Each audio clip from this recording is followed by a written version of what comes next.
बच्चों, आज की इस वीडियो में आपका बहुत बहुत स्वागत है।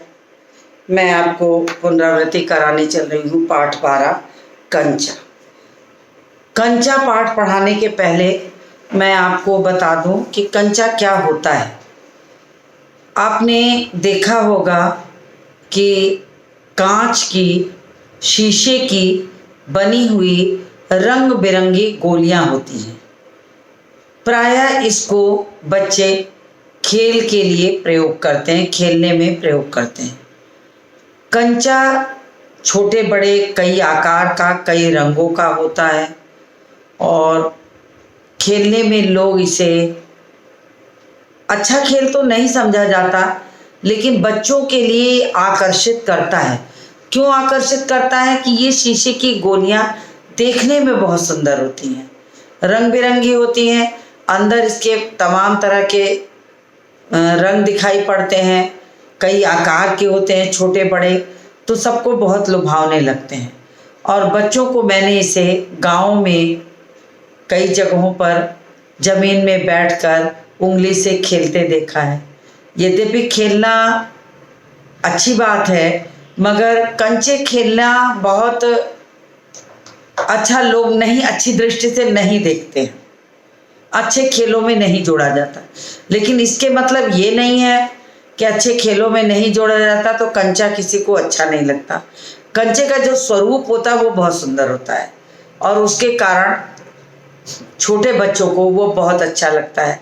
लेकिन बहुत छोटे बच्चों के लिए ऐसे खेलों को बिल्कुल नहीं देना चाहिए, वो खतरनाक भी साबित हो सकता है, बहुत दिक्कत हो सकती है। तो आज कंचा कहानी में भी मैं आपको यही बताऊंगी कि शीशे की इन गोलियों के पीछे छोटे बच्चे का दिमाग कैसे फंस जाता है कि उसे न कक्षा अच्छी लगती है, न पढ़ाई अच्छी लगती है, न किसी की बात सुनाई पड़ती है और उसके दिमाग में सिर्फ कंचा घूमता रहता है। उस कंचे के चलते वो अपना सब कुछ भूलकर बस उसी को पाना चाहता है कि वो कंचे बटोर ले। तो मैं इस कहानी को प्रारंभ करती हूँ। कहानी सुंदर सी है, अच्छी है, तो मैं उसको पढ़ाना शुरू करती हूँ। और इस कहानी में एक लड़का है अप्पू नाम का, और एक लड़के अप्पू के द्वारा कंचे के प्रति बच्चों का जो रुझान है उसको प्रस्तुत किया गया कहानी में। लेखक ने अप्पू नाम के लड़के के का जो जीवन वृत्तांत है वो यहाँ बताया है। कंचे के लिए अपनी स्कूल की फीस भी वो खर्च कर देता है। कक्षा में बैठ करके भी पढ़ाई पर उसका ध्यान नहीं होता और उसके जीवन में कंचा बहुत महत्वपूर्ण बन जाता है।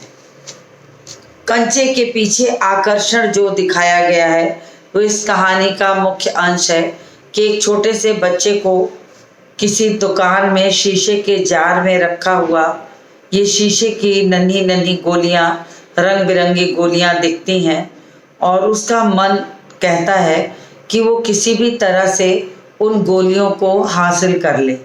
और इसके लिए वो भूल जाता है कि वो स्कूल के लिए निकला है, उसे देर हो रही है और दुकान पर खड़े खड़े ही उसका मन होता है कि किसी तरह से कंचे को ले ले। दुकानदार उसे डांटता है कि गिरा दोगे, क्या चाहिए, लेकिन अचानक उस अपने जेब में हाथ डालता है। फिर उसे मन होता है कि छोड़ो, जाने दो, लेकिन मन उसका जो है उन कंचों में समा जाता है। वो स्कूल पहुंच के भी, कक्षा में पीछे बैठ के भी उसका मन जो रहता है उसी दुकान पर उस कंचे के जार में समा जाता है और कक्षा में पढ़ाया गया पाठ भी उसे समझ में नहीं आता। कभी कभी ऐसा होता है कि बच्चों को लाख समझाओ और बताओ, लेकिन अगर उन्हें कोई चीज़ चाहिए और उन्हें वो नहीं मिलती तो उनका पढ़ाई लिखाई सब चीज़ों से मन हट जाता है। ऐसी स्थिति में ये लगता है कि बच्चे को वो चीज़ दिलवा देनी चाहिए, लेकिन अगर आज हमने उसे वो चीज़ दिला दी तो कल वो दूसरी चीज़ की मांग करेगा, उसका मन किसी और खिलौने में, किसी चीज़ में लग जाएगा। फिर उसका अनावश्यक उपयोग कर करके वो अपना समय व्यतीत करेगा और फिर क्या होगा कि उसकी पढ़ाई धीरे धीरे खराब हो जाएगी, पढ़ाई से उसका मन उचट जाएगा। तो अपने ऊपर खुद का बंधन लगाकर, अपना बंधन, स्वयं का बंधन लगा करके आपको अपने आप को रोकना पड़ेगा। अगर ऐसा नहीं करेंगे तो आपसे जाने अनजाने कहीं ना कहीं कोई गलती होती जाएगी। तो इस पाठ में भी वैसी ही एक छोटे बच्चे से गलतियां होती हैं जिसको कि कहानी में पिरोया गया है। तो मैं आपको पढ़ाना शुरू करती हूँ। वह नीम के पेड़ों की घनी छांव से होता हुआ सियार की कहानी का मजा लेता आ रहा था। हिलते डुलते उसका बस्ता दोनों तरफ झूमता खनकता था। स्लेट कभी छोटी शीशी से टकराती तो कभी पेंसिल से। यूं वे सब उस बस्ते के अंदर टकरा रहे थे, मगर वह कुछ न सुन रहा था, न कुछ देख रहा था। उसका पूरा ध्यान कहानी पर केंद्रित था। कहानी मजेदार थी, कौवे और सियार की। सियार कौवे से बोला, प्यारे कौवे, एक गाना गाओ ना, तुम्हारा गाना सुनने के लिए तरस रहा हूं। कौवे ने गाने के लिए मुंह खोला तो रोटी का टुकड़ा जमीन पर गिर पड़ा। सियार उसे उठाकर 9-2-11 हो गया। अब ये कहानी बच्चों आपने भी सुनी होगी, सियार और कौवे की, चालाक लोमड़ी। आपने एक छोटे कक्षा में ये कहानी पढ़ी होगी, सुनी होगी कि चालाक लोमड़ी जो रहती है, सियार या लोमड़ी जो कहिए, वो देखती है कि एक पेड़ पर एक कौवा बैठा हुआ मुंह में रोटी का टुकड़ा दबाए है। तो वहाँ सियार जो रहता है पहुँचता है और उससे उसकी तारीफ करता है। कहते हैं ना कि मूर्ख होता है कौवा, तो उसकी तारीफ करता है कि कौवा भाई, मैंने तो बहुत दिनों से तुम्हारा कोई गाना ही नहीं सुना, तुम तो बहुत मीठा गाते हो। उसे पता था कि अगर वो गाना गाने के लिए अपना मुंह खोलेगा तो उसका रोटी का टुकड़ा उसके मुख से गिर जाएगा और लोमड़ी या सियार जो है वो लेके उसे भाग जाएगा। तो चालाक तो वो है ही। तो उसने इस तरीके से कौवे की तारीफ की और कौवा मुंह में रोटी का टुकड़ा दबाए हुए है। अब उसने क्या किया कि जब झूठी तारीफ सुनते हैं कि वो अपना मुंह खोलकर गाना शुरू कर देता है। गाना क्या शुरू कर देता है, जैसे ही बोलना शुरू करता है उसके मुख से रोटी का टुकड़ा गिर जाता है और सियार उसे लेके भाग जाता है। कौवा मूर्ख बन जाता है। तो मूर्ख कौवा की ये जो कहानी है बड़ी लुभावनी है, हमने आपने अपने बचपन में सबने सुनी है। अब यही कहानी सुनते हुए एक नन्हा सा बालक स्कूल के लिए कंधे पे बस्ता डाले हुए मस्ती से झूमते हुए चला आ रहा है। बच्चों को मैंने बहुत बार देखा है कि वो बहुत बार बच्चे घर से थोड़ा जल्दी ही निकल पड़ते हैं। जो बच्चे पैदल जाते आते हैं स्कूल, वो कंधे पे बस्ता डाले झूमते, उछलते, कूदते, पैरों से किसी चीज़ को ठोकर मारते, बस्ता कंधे पे झूल रहा होता है इधर उधर, और वो मस्ती की चाल में स्कूल के रास्ते पर चलते चले जाते हैं। तो यहाँ भी ये बालक कहकर कहानी सुनता जा रहा है, उसे कुछ नहीं पता चल रहा है और धीरे धीरे कहानी का उस पर सारा ध्यान उसका कहानी पर है। तो अचानक जब कहानी खत्म होती है तो वो जोर से हंस पड़ता है और कहता है बुद्धू कौवा। अब उसके बुद्धूपन का उसे पता चल जाता है। वह चलते चलते दुकान के सामने पहुंचा। वहाँ अलमारी में कांच के बड़े बड़े जार कतार में रखे थे। तो मैंने कहानी का जब प्रारंभ सारांश के रूप में थोड़ा सा आपको बताया, तो मैंने बताया ना कि अब वो कहानी सुनता आ रहा था कि जैसे ही स्कूल के करीब पहुंचता है उसने देखा कि सामने की दुकान पर कांच के जार रखे हैं और उनमें कुछ शीशे की रंग बिरंगी गोलियां पड़ी हैं। अब उसका ध्यान उन रंग बिरंगी गोलियों की तरफ चला जाता है।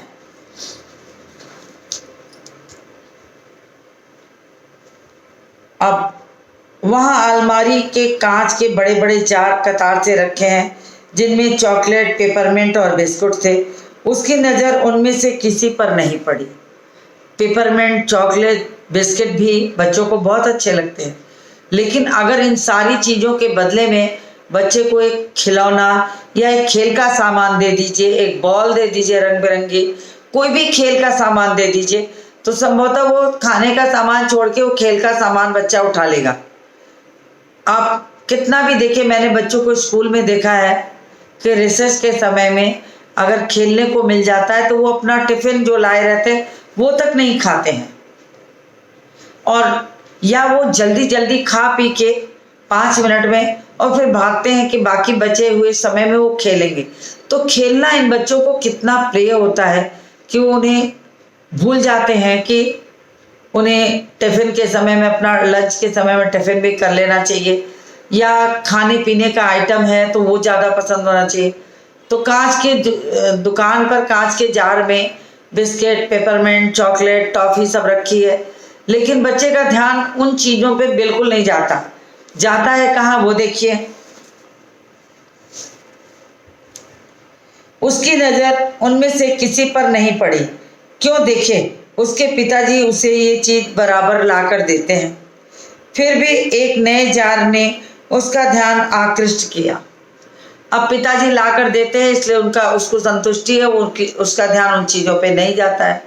लेकिन बगल में ही एक जार और रखा है, उस जार में कुछ नई चीज़ उसने देखी तो उसका सारा ध्यान उसकी ओर खिंच जाता है। उसकी नज़र उनमें से किसी पर नहीं पड़ी। फिर भी एक नए जार ने उसका ध्यान आकृष्ट किया। वह कंधे से लटकते बस्ते का फीता एक तरफ हटाकर उस जार के सामने खड़ा टुकुर टुकुर ताकता रहा, टकटकी बांधकर, एक टक अपलक, बिना पलक झुकाए। वो उसे वहीं खड़ा हो जाता है और खड़ा होके लगातार उस जार को निहारता रहता है, टकटकी बांध के देखता रहता है, क्योंकि उसे पेपरमेंट, बिस्किट, चॉकलेट के जार से कहीं ज़्यादा सुंदर वो जार लग रहा था जिस जार को उसने बिल्कुल नया देखा था, और उस जार में जो चीज़ थी उसके लिए वो बिल्कुल नई थी, अच्छी लग रही थी। क्या था उसके अंदर? उसके अंदर था कंचा। कंचा, वो शीशे की गोलियां। वह चीज़ यहाँ नहीं देखी है। अब उसने उस चीज़ को नहीं देखा था तो उसके मन में क्या आया, कह रहे ये तो बड़ी सुंदर सी चीज़ है। अब उसका मन हुआ कि वो उसे प्राप्त कर ले। उसे बिस्किट नहीं अच्छे लगते हैं, पेपरमेंट नहीं अच्छी लगती है, चॉकलेट नहीं अच्छी लगती, लेकिन वो शीशे की गोलियां उसे भा जाती हैं, अच्छी लगने लगती हैं। तो उसे टुकुर टुकुर देखता रहता है। पूरे जार में कंचे हैं, हरी लकीर वाले, बढ़िया सफ़ेद गोल कंचे, बड़े आंवले जैसे, कितने खूबसूरत। अब तक ये कहाँ थे? शायद दुकान के अंदर। अब दुकानदार ने उसे दिखाने के लिए बाहर रखा होगा। अब चूंकि बच्चा प्रतिदिन उसी रास्ते से स्कूल जाता था, प्रतिदिन वो उस दुकान के सामने से गुजरता था और वो देखता था,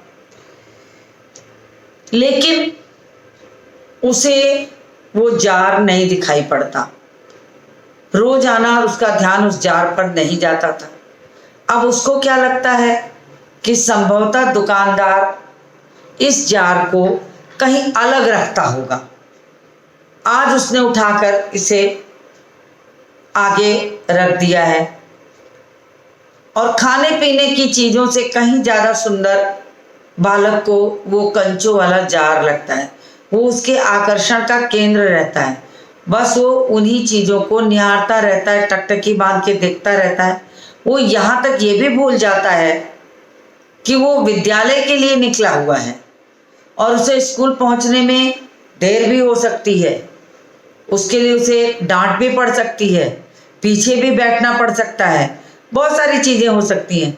लेकिन वो सब कुछ भुला करके और जैसे ही दुकान पे खड़ा होता है, उसका सारा ध्यान बस क्या होता है, किन चीज़ों पे खिंच जाता है। उसका सारा ध्यान उस कंचे के जार ने खींच लिया जिसके अंदर हरी लकीरों वाले, सफ़ेद नीले पीले रंगों वाले, छोटे बड़े आकार वाले, हरे आंवले जैसे बहुत तरह के शीशे के गोलियां रखी हैं, कंचे रखे हैं, जिसे देखकर वो उन्हीं को देखता रहता है और उसे लगता है कि शायद दुकानदार उसे अब दिखाने के लिए बाहर रखा है, उसके पहले वो उसे अंदर रखता रहा होगा। अब उस जार को देखते देखते ही वो दूर ख्यालों में डूब जाता है। उसे ये नहीं याद आता है कि वो कहाँ खड़ा है, कहाँ उसे जाना है। वो जैसे लगता है कि अपने सपनों की दुनिया में कहीं खो गया। बस वो उसके आँख के सामने वो जार और उसके अंदर के शीशे की गोलियां। अब धीरे धीरे उसका मन जो रहता है उस जार में ऐसा समा जाता है, सपने की उस दुनिया में वो खो जाता है कि देखते ही देखते उसके मन में जो जार है सपने में वो बढ़ता चला जाता है, आसमान सा बड़ा हो जाता है और वह उसके भीतर। अब ये काल्पनिक चीजें दी गई हैं, काल्पनिक चीजें दी गई हैं कि बच्चा जो है उस जार को देखकर इतना खो जाता है कि उसे लगता है कि जार इतना बड़ा सा हो गया है कि मैं खुद उसके अंदर समा गया हूँ और अंदर बैठ के मैं उस शीशे की गोलियों को खेल रहा हूँ, देख रहा हूँ। आप ऐसी गोलियों के जार में हाथ डाल दीजिए तो आपका मन कहेगा कि उन शीशे की गोलियों को सिर्फ छूते रहें, खेलते रहें, चलाते रहें, तो बड़ा अच्छा लगता है। क्योंकि वो सुंदर तो होती हैं, सुंदर लगती हैं, देखने में बहुत आकर्षक लगती हैं और हर एक को पसंद आ सकती हैं, सबको लुभावनी लगती हैं। आप उसे हाथ में लेके अनायास खेलेंगे, आपको बड़ा अच्छी सी अनुभूति होती है उसका रंग, उसका सुंदर स्वरूप देख करके। तो बच्चे का भी मन जो रहता है उस सपनों में जैसे कहीं खो गया है और एक जार, जो शीशे की गोलियों का जार वो दुकान पर देख रहा था, उसी सपने की दुनिया में वो जार बहुत बड़ा हो गया है और वो खुद उसके भीतर समा गया है। वहाँ कोई और लड़का तो नहीं था, फिर भी उसे वही पसंद था। छोटी बहन के हमेशा के लिए चले जाने के बाद वह अकेला ही खेलता था। अब उसकी एक छोटी बहन थी जो असमय मृत्यु के कारण उसे छोड़कर चली जाती है, तो उसका जीवन बहुत अकेला सा लगता था। अब वो अकेला बच्चा अपने आप को व्यस्त रखने के लिए, खेलने के लिए खिलौनों के बीच अपने आप को समा जाता था रख करके और उन्हीं में वो डूब जाता था, खेलने लगता था। तो बहन उसकी थी नहीं। अब शीशे के जार की गोलियां ही उसे अच्छी लगती थी, वो उन्हीं के साथ खेलने की मन में उसके इच्छा जगती है कि वो उन्हीं के साथ खेले। वह कंचे चारों तरफ बिखेरता मजे से खेलता रहा।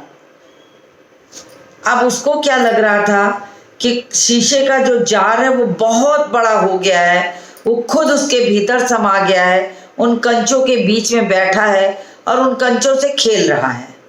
अब ये उसकी कल्पना में चला गया, वो भूल गया कि वो किसी दुकान पे खड़ा है, उसे विद्यालय जाना है, उसे देर हो सकती है और वो अपने सपनों की दुनिया में खो जाता है।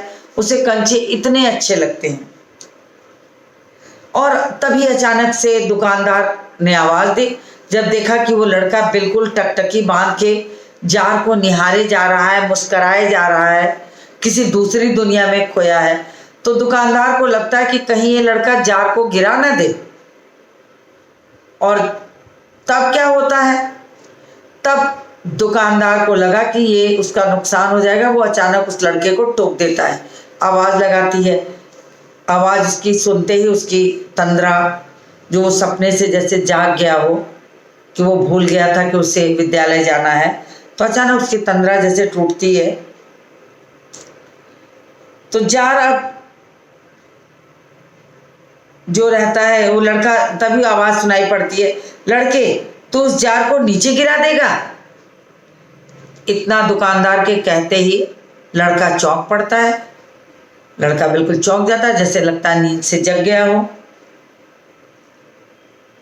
अब उसकी चेतना जब जगी तो जो उसके सपने का जार था, जो बहुत बड़ा हो गया था, जिसमें वो समा गया था, जिसमें बैठकर वो शीशे की गोलियां कंचों से खेल रहा था, अचानक वो सपने की दुनिया से वापस लौट आता है। फिर वो उसी अपने आप को उसी दुकान पर खड़ा देख उस जार के सामने खड़ा है और दुकानदार उसे डांट रहा है कि तू जार को गिरा देगा क्या। अब उसका जार जो रहता है सपनों की दुनिया से वापस आके छोटा हो जाता है और उसके भीतर वही कंचे, लकीर वाले सफ़ेद गोल कंचे, छोटे आंवले जैसे तमाम कंचों से भरा हुआ जार उसके सामने पड़ा है।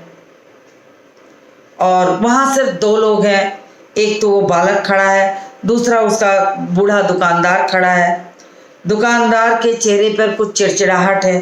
अब आप मुझे ये बताइए कि दुकानदार के चेहरे पर इतनी चिड़चिड़ाहट क्यों होगी। बच्चा वहाँ खड़ा है और वो जार को देखे जा रहा है, काफ़ी देर खड़ा रहा, यहाँ तक कि वो ये भी भूल गया कि उसे विद्यालय जाना है। और वहाँ दो ही लोग हैं, एक वो बच्चा है जो जार को देख रहा है और एक दुकानदार है, और दुकानदार के चेहरे पे चिड़चिड़ाहट है। मुझे उम्मीद है कि आप समझ गए होंगे, फिर भी मैं उसको समझा देती हूँ। अब दुकानदार तो अपने ग्राहक को देख के खुश होता है, प्रसन्न होता है, किसे? अपने ग्राहक को देखकर। अब वो बच्चा बहुत देर से दुकान पे खड़ा है, मगर उसने न पेपरमिंट ली, न उसने चॉकलेट ली, न उसने बिस्किट खरीदे। उस कंचे वाले जार के सामने खड़ा है और देखते देखते देखते वो किसी दूसरी दुनिया, सपनों की दुनिया में खो जाता है। काफ़ी समय व्यतीत हो गया वहाँ खड़े खड़े, उसने दुकानदार से कोई भी चीज़ नहीं खरीदी। अब दुकानदार को इससे क्या मतलब कि लोग दुकान पर आएँ, चीज़ों को उल्टें पलटें देखें और बिना लिए चले जाएं। तो ऐसे में दुकानदार को तो चिड़चिड़ाहट होना बिल्कुल स्वाभाविक है। तो उसे बहुत चिड़चिड़ाहट होती है कि ये बच्चा इतनी देर से यहाँ खड़ा है, न कुछ खरीद रहा है, न कुछ ले रहा है, न कुछ पूछ रहा है, बस जार को निहारे जा रहा है, देखे जा रहा है और वो सुंदर गोलियों की तरफ देख रहा है। ऐसा लग रहा है कि अभी जार को भी गिरा देगा। तो इतना सब सोच के दुकानदार को बड़ी चिड़चिड़ाहट होती है। जब दुकानदार, आप बहुत बार दुकान बाजार में भी गए होंगे तो देखे होंगे कि जब आप सामान को बहुत ज़्यादा निकलवा लीजिए, देख लीजिए और बिना लिए वहाँ से हट जाइए तो दुकानदार चिड़चिड़ा जाता है, बोलता है लेना न देना और परेशान करने चले आते हैं।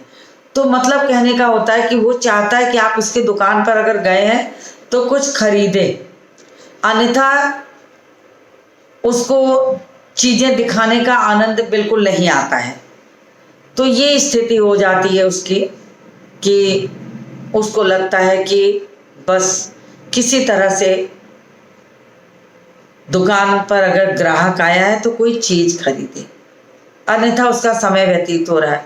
तो चिड़चिड़ाहट होना उसका यही कारण था कि बच्चा वहाँ खड़ा तो है मगर कुछ भी वहाँ खरीद नहीं रहा है, बस खाली वो निहारे जा रहा है। तो वो गुस्सा होता है कि इतनी देर से खड़ा है, कुछ लेता भी नहीं। मैंने कहा ना, जो चाहते हो वह मैं निकाल दूं। वह उदास हो अलग खड़ा रहा। क्या कंचा चाहिए? अब जब आप दुकान के बहुत करीब रहते हैं और दुकानदार अपनी दुकान को बहुत सुंदर ढंग से सजाए रहता है, चाहे वो सब्जी का ठेला हो, खिलौनों की दुकान हो, या आप किसी राशन के दुकान पे गए हों, या आप टॉफ़ी बिस्किट चॉकलेट लेने गए हों और आप खुद से बढ़कर अगर लेने की कोशिश करेंगे तो दुकानदार आपसे तुरंत कहता है बताइए क्या चाहिए, मैं निकाल देता हूँ, क्योंकि वो अपनी दुकान को सुंदर ढंग से सजा के रखा है। और अगर आप उसे अपने से निकालेंगे तो उसका दो चार सामान इधर उधर गिराएंगे, टूट सकता है, दुकान की सजावट खराब हो सकती है। तो वो तुरंत यही चाहेगा कि आप उसे बता दीजिए, वो निकाल दे आपके सामने, आप उसे देखिए। तो दुकानदार ने उस बच्चे से भी ये कहा कि क्या चाहिए, कुछ लोगे, क्या दूं? बच्चा चुपचाप खड़ा रहता है। तो लगातार वो कंचे के जार को देख रहा था। तो दुकानदार इस बात को समझ जाता है कि इस बच्चे को न बिस्किट चाहिए, न टॉफ़ी चाहिए, न चॉकलेट चाहिए, न पेपरमिंट चाहिए, बल्कि इसको चाहिए कंचे। तो वो सीधे पूछ बैठता है क्या कंचे चाहिए? दुकानदार ने जार का ढक्कन खोलना शुरू किया। उसे निषेध में सिर हिलाया। निषेध शब्द मैं यहाँ लिख देती हूँ, निषेध थोड़ा आपके हिसाब से कठिन शब्द है। आप बहुत बार इस शब्द को कहीं किसी ऑफिस, किसी कार्यालय के सामने भी लिखा रहता है,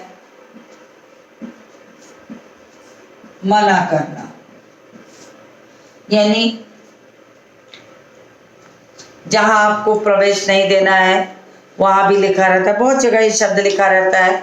तो आपको ये जानना चाहिए कि ये शब्द वास्तव में मना करने के अर्थ में होता है, ना के अर्थ में आता है, नकारात्मक होता है। उसने निषेध में सिर हिलाया, उसने ना में ऐसे करके अपना सिर हिला दिया कि नहीं, अभी मुझे नहीं चाहिए, क्योंकि दुकानदार उससे पूछ रहा था कि क्या तुम्हें कंचे चाहिए। तो वो सोच नहीं पा रहा था कि वो कंचे ले ना ले, ले तो कैसे ले, उसके पास पैसे हैं कि नहीं। अब अभी वो स्कूल जा रहा है, विद्यालय जा रहा है, उसे कंचे लेना चाहिए, वो लेके कहाँ जाएगा, बहुत सारे मन में उसके सवाल उठ रहे होंगे। तो संभवतः उसने सिर हिला दिया कि नहीं, अभी तो नहीं। तो फिर तब दुकानदार का उत्तर पूछना बिल्कुल स्वाभाविक था कि तब क्या बात है, यहाँ क्यों खड़े हो, काफ़ी देर से तुम खड़े हो और जार को देखे जा रहे हो, गिर जाएगा, टूट जाएगा, जब तुम्हें कुछ नहीं चाहिए तो क्यों खड़े हो। सवाल खूब रहा, क्या उसे कंचा चाहिए, क्या चाहिए उसे खुद मालूम नहीं। जो भी हो, उसे कंचे को छूकर देखा। जार को छूने पर कंचे का स्पर्श करने का एहसास हुआ। वह चाहता तो कंचे ले सकता था, लिया होता तो। अब वो निर्णय नहीं कर पा रहा था कि वो कंचों को ले अथवा ना ले। चाहता तो वो कंचे ले सकता था, मगर वो निर्णय की स्थिति में नहीं है। उसके समझ में नहीं आ रहा था कि उसे करना चाहिए कि नहीं।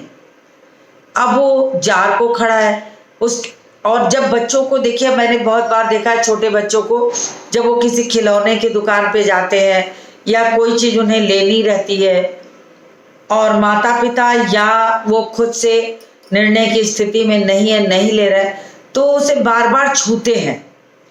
बार बार चीज़ों को छूने से उनको जो स्पर्श मिलता है उससे उन्हें बड़ा अच्छा लगता है, सुख की अनुभूति होती है, और उस सुख की अनुभूति से उन्हें लगता है वो चीज़ उनको मिल गई। और या तो उनके अंदर इतनी ललक जग जाती है कि वो उसे लेके ही रहते हैं, या वो मन महसूस के रह जाते हैं और छू करके ही उसकी सुख की अनुभूति कर लेना चाहते हैं। जब वो डरते हैं इस बात को कि बिना पूछे, बिना किसी बड़ों से सलाह किए अगर हम ले लिए तो कहीं ऐसा ना हो कि घर पर जाकर डांट पड़े, या हम लेकर स्कूल जाएं और हम पकड़े जाएं तो हमारे लिए मुसीबत खड़ी हो जाए। ऐसी स्थिति में निर्णय कर पाना बहुत कठिन हो जाता है। और वो बच्चा भी विद्यालय के लिए निकला है, तो वो कंचों को लेकर क्या करे, कैसे करे, इस बात का निर्णय वो कर नहीं पा रहा है। और वो ये भी भूल गया है कि उसे विद्यालय में देर भी हो सकती है, और उसको छू छू के वो कंचा देख रहा है। अब इतना अभी वो सारी चीजें कर ही रहा था कि स्कूल की घंटी सुनकर वह बस्ता थामे दौड़ पड़ा। अचानक वो, संभवतः वो दुकान विद्यालय के सामने आमने ही रही होगी, जहाँ से प्रतिदिन स्कूल के बच्चे निकलते थे, टॉफ़ी, चॉकलेट, बिस्किट आदि जैसी चीज़ों को खरीदते रहे होंगे।